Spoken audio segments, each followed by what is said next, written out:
Hey folks, Mike from the Rewatch Project and ChinStroker versus Punter podcast here. And I just wanted to say a few words about the passing of David Lynch. This was the news broke yesterday, very early yesterday morning here in New Zealand. I haven't really thought about what I want to say, or this is no grand statement or anything like that. And as is often the case when, famous cultural figures are lost, particularly ones as unique as David Lynch. It's very difficult to find the words. But David Lynch is one of those artists whose work has been with me for the longest time. And I think that it came to me at a point in my life when I was ready to bring in other, more esoteric things. I grew up in the 70s and 80s, where pop culture was very mainstream. I'm part of the Star Wars generation. And I loved film when I was growing up. I discovered film through, that really entertaining era of films that came out in the late 70s and early 80s, that great classic blockbuster era, movies scored by John Williams, directed by, George Lucas and James Cameron and Steven Spielberg and those guys. And I love those films and I still do. But I remember seeing The Elephant Man and Dune for the first time and realizing that there was another aspect to filmmaking, an aspect of filmmaking that dealt with feeling and tone.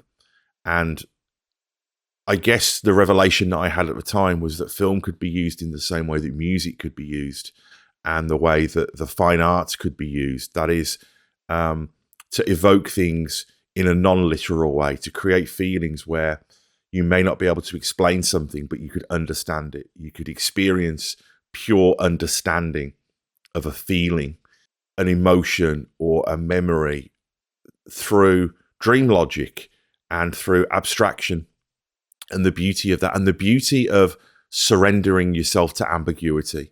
That's something that David Lynch taught us. So I think we've lost a giant here. And I think that he was an icon, a term that gets thrown around a lot. And I think also another term that gets thrown around a lot for people is one of a kind. And I genuinely can't think of anybody who had as unique and a recognizable signature in so many mediums, in film, in fine art, in music, acting, but also in shaping the mythology of his own personality, his brand, I guess you'd call it now, to be reductive.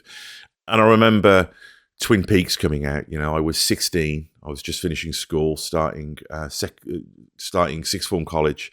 The perfect age, to really have my mind blown by that show. And then, of course, I went down the David Lynch rabbit hole and I retroactively realized that he was the guy behind Dune and The Elephant Man and these other films that I loved. And I've not looked back since. And, David Lynch's work, there's a real spectrum to it, and some of it I have found more challenging. Inland Empire I've struggled with. But I know that at some point it will come to me. And I think that it's just so wonderful, the outpouring of love. And I think just shock at how much it's affected the creative world. A feeling that, maybe there is a lot of mediocrity out there, but there's also a huge amount of potential.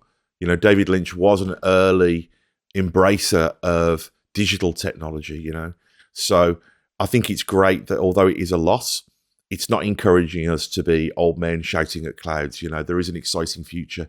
And I do think that he's somebody whose work will resonate generationally and how people will find it in the same way that they find the Beatles or Salvador Dali or any of the greats. So, he was a strange man from another place. He's returned to another place, as Mark Frost, movingly put it on social media. So, what a great companion and agitator and entertainer. And I think that one of the things that often gets lost in David Lynch's work that I'd like to maybe leave here reflecting on is how agnostic David Lynch was. He would present horrible, terrible darkness in an effective way that nobody else could. Without editorial, he wasn't saying this is bad. He was presenting it as a feeling and as a tone.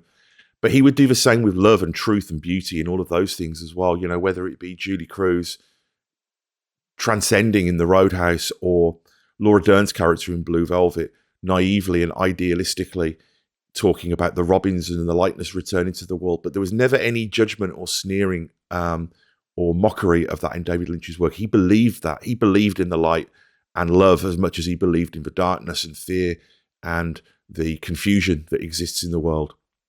And, that's what it's all about. That's what art is all about. So I'm looking forward to going back into a deep dive. The straight story is going to be mine.